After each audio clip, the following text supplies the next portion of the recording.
Good morning students. B Ed first year के pedagogy of history इतिहास का शिक्षण शास्त्र विषय के अंतर्गत हम एनसीएफ 2005 कर रहे थे।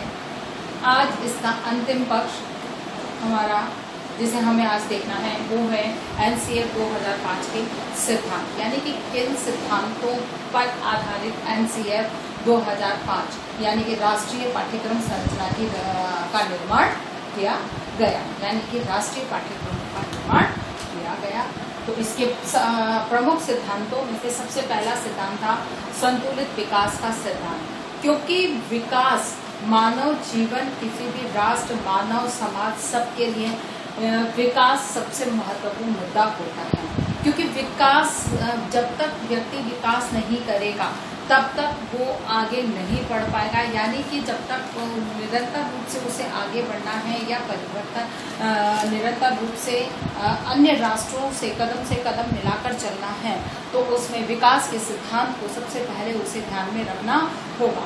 और इसी सिद्धांत को ध्यान में रखते हुए पाठ्यक्रम के संरचना में इसको स्थान दिया गया कि पाठ्यक्रम इस प्रकार से निर्मित किया गया कि जिससे बालकों की जो मानसिकता है, जो सोच है, वो विकासोन्मुख हो सके, विकास के प्रति इनमें सजगता हो, इन छात्रों की रुचि विकास को लेकर अधिक हो। इसीलिए पाठ्यक्रम की जो संरचना थी उसके निर्माण में विकास का सिद्धांत को महत्वपूर्ण स्थान दिया गया।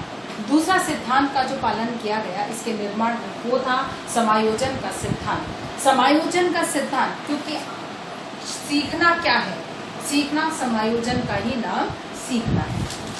अगर हम सीखने को परिभाषित करते हैं तो बहुत सारे पक्ष हैं, उसमें एक समायोजन भी महत्वपूर्ण पक्ष है।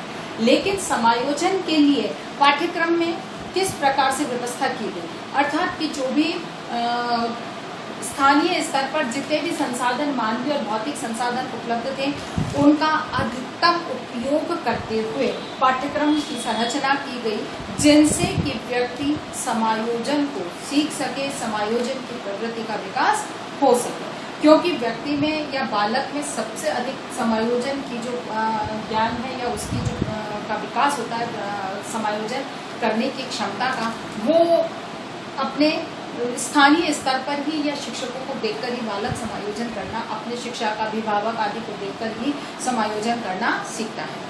अगर सीमित संसाधनों के अंदर शिक्षक किस प्रकार से अपना शिक्षण कार्य कर सकता है, यानी कि मानवीय संसाधन शिक्षक और भौतिक संसाधन यानी कि विद्यालय में और स्थानीय स्तर पर जितने भी मतलब कि टीचिंग एड या सहायक सामग्रियां उपलब्ध हैं, उनमें किस प्रकार से समायोजन, उसका किस प्रकार से वो अधिक से अधिक उपयोग कर सकता है। अर्थात कि बालक को टीचर को देखता है कि वो उस परिस्थिति में उसने कैसे एडजस्ट करके और हमें शिक्षण कार्य प्रदान शिक्षा दी है, यानी कि वो एक समायोजन को सीखता है। अर्थात कि जितने मानवीय और भौतिक संसाधन हैं उनका अधिक से अधिक उपयोग करते हुए समायोजन की प्रवृत्ति के विकास के सिद्धांत को ध्यान में रखा गया।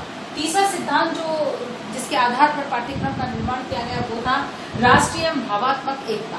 ये सबसे अहम मुद्दा है, सबसे महत्वपूर्ण मुद्दा भारतीय संस्कृति को, भारत को के लिए, भारत के परिप्रेक्ष्य में सबसे महत्वपूर्ण मुद्दा है, क्योंकि राष्ट्रीय और भावात्मक एकता का होना बहुत अनिवार्य है। अगर एक राष्ट्र विभिन्न खंडों में विभाजित रहता है, अलग अलग, जैसे भारत में जितने भी राज्य हैं सब अपने अपने स्तर पर कार्य करते हैं, मतलब अलग अलग है, तो वो भारत की अखंडता नहीं है, वो विभाजन है।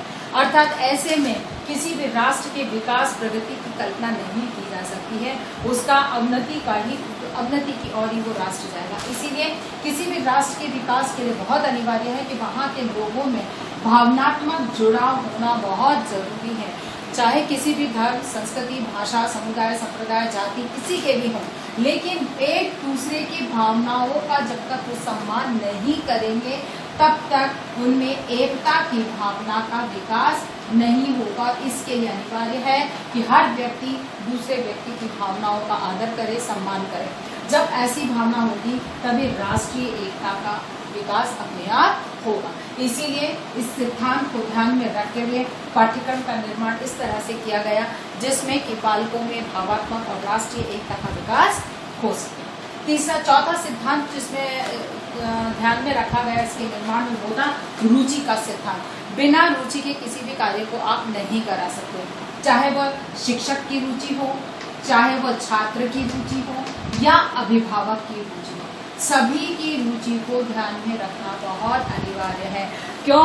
शिक्षक और छात्र की तो रुचि समझ में आती है कि अगर इनको रुचि होगी तभी वो शिक्षण कार्य में वो प्रभावी होगा। अभिभावकों की रुचि चूंकि वर्तमान समाज क्या चाह रहा है, किस तरह की समाज में मांग है, समाज की आवश्यकता है, अगर इन्हीं समाज की आवश्यकताओं की पूर्ति अगर शिक्षा करती है तो ही अभिभावक उस शिक्षा को स्वीकार करते हैं। अर्थात अभिभावकों की जो रुचि है वो समाज की आवश्यकताओं की पूर्ति में है।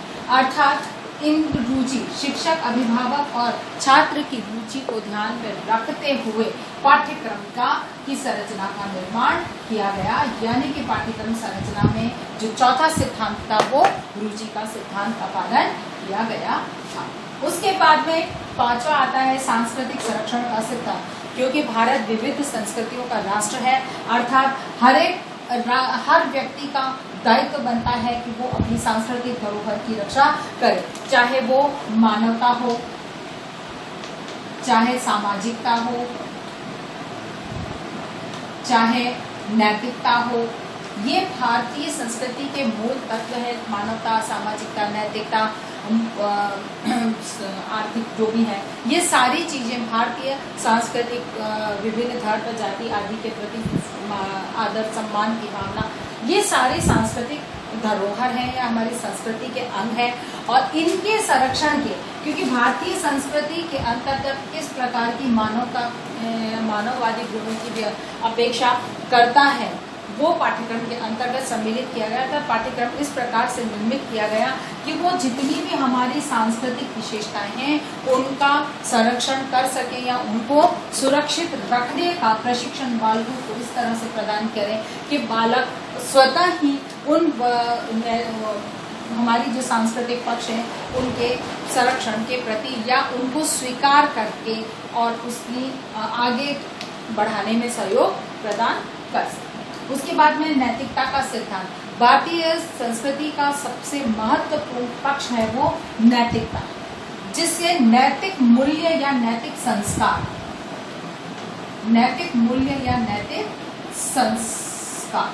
और इनका होना बहुत अनिवार्य माना जाता है। क्योंकि हमारे यहाँ पर बाकी सब के साथ में इनका सर्वाधिक महत्व है कि जितने भी नैतिक मूल्य हमारे यहाँ पर चाहे आध्यात्मिक दृष्टिकोण से स्वीकार किए गए हैं, चाहे मानवीय दृष्टिकोण से, नैतिक दृष्टिकोण से जितने भी मूल्यों को स्वीकार किया गया है, हर जाति, धर्म, समाज सभी के अंतर्गत हर अपने अपने मूल्य होते हैं जिसकी पालना की अपेक्षा एक बालक से की जाती है। और फिर जो संस्कार, हर संस्कृति के अपने संस्कार होते हैं उनका पालन करने की अपेक्षा हर बालक से की जाती है। इसीलिए पाठ्यक्रम संरचना के जो सिद्धांत थे उनमें नैतिकता के यानी कि नैतिक संस्कारों के विकास, नैतिक मूल्यों के विकास को ध्यान में रखा गया। उसके बाद सातवां जो सिद्धांत जो इसका पालन किया गया था वो भावनात्मक एकता का सिद्धांत, भावात्मकता का सिद्धांत है। क्योंकि यहाँ पर व्यक्ति के लिए बहुत अनिवार्य है कि वो हर वस्तु से, हर उससे भावात्मक रूप से जुड़े। अगर वो भावात्मक रूप से नहीं जुड़ता है, अर्थात कि उसमें इसकी मानवतावादी संस्कारों को अगर वो स्वीकार नहीं करता है तो उसका समाज के द्वारा उस व्यक्ति का बहिष्कार कह सकते हैं हम कि समाज उसे स्वीकार नहीं करेगा। अर्थात मानवता का होना हर व्यक्ति के लिए बहुत अनिवार्य है। मानवीय गुणों का उसमें होना बहुत अनिवार्य है, जैसे कि किसी सब दया, प्रेम, सहानुभूति। तो इन सब का पालन मानवता के अंतर्गत हम मानते हैं कि उसमें इन मानवीय गुणों का होना अनिवार्य है। अर्थात हमारे पाठ्यक्रम जो भी हैं उसके अंतर्गत ये तय किया, मतलब पाठ्यक्रम निर्माण करते समय इन मानवीय गुणों का विकास कैसे हो इसको ध्यान में रखते हुए पाठ्यक्रम की संरचना की गई। अगला है आदर्शवादिता का सिद्धांत।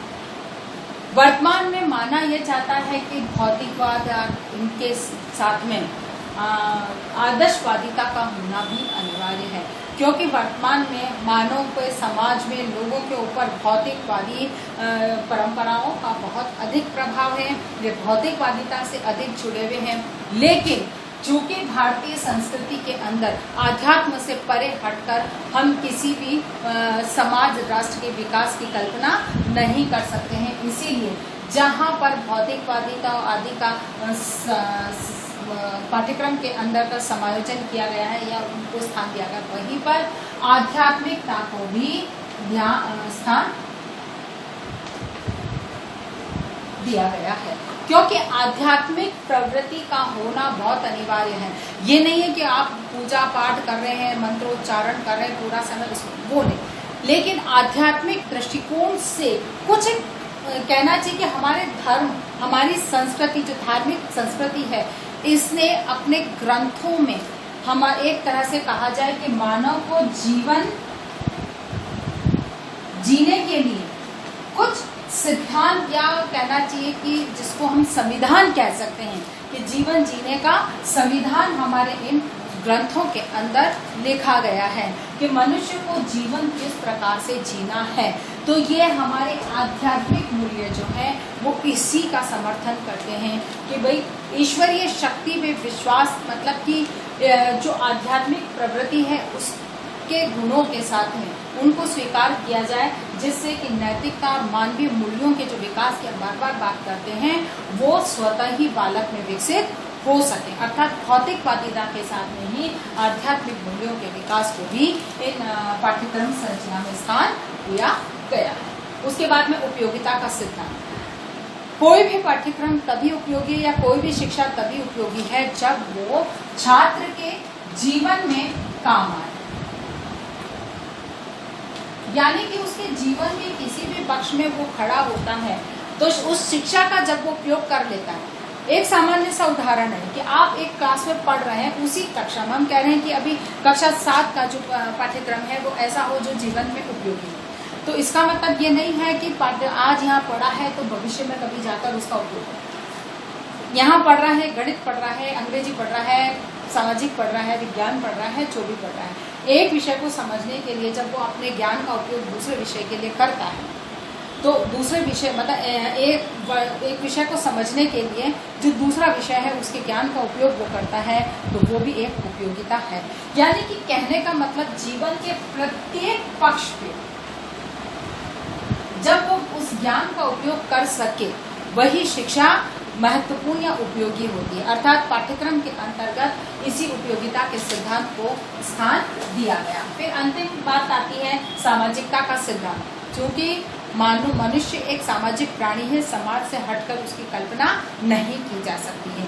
अकेला एकाकी जीवन व्यक्ति नहीं व्यतीत कर सकता है, उसे समाज का एक सदस्य समूह समाज के बीच में ही रहना होता है। अर्थात उसमें सामाजिकता के गुणों का होना भी अनिवार्य है और पाठ्यक्रम संरचना 2005 में इस पर भी बल दिया गया या इस सिद्धांत को ध्यान में रखते हुए भी पाठ्यक्रम का निर्माण किया गया।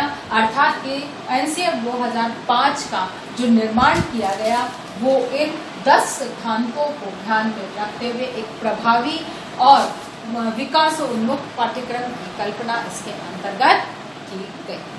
आशा करती हूँ कि आपको मेरी अब तक की सारी बात समझ में आई होगी। आज आपको 2 प्रश्न करने हैं। पहला तो एनसीएफ 2005 के सिद्धांतों को स्पष्ट कीजिए और दूसरा प्रश्न आपको कि एनसीएफ 2005 को स्पष्ट कीजिए, यानी कि आपको शुरू से अंत तक सारी बात को स्पष्ट करना है। धन्यवाद।